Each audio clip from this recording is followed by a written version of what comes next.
एक देश दुसऱ्या देशाचो शेजारी सांगातान सांबाळटात आपली जबाबदारी.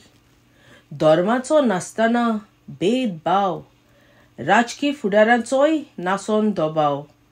एकवटान मोगान जियेतात भयण भाव.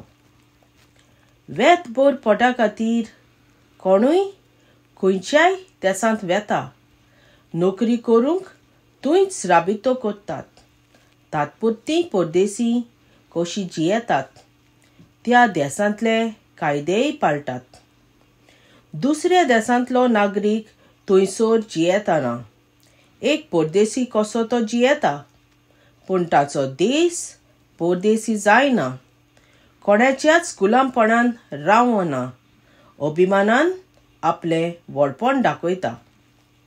सद्याच्या काळांत तर वेगळेंच दिसून येता. एका कुटुंबांतलो वांगडी आपल्याच घरांत परदेसपण भोगता. मेकळेपणाक आशेलोलो व्यक्ती जुलूमशायेच्या पागेरांत बुचकळटा.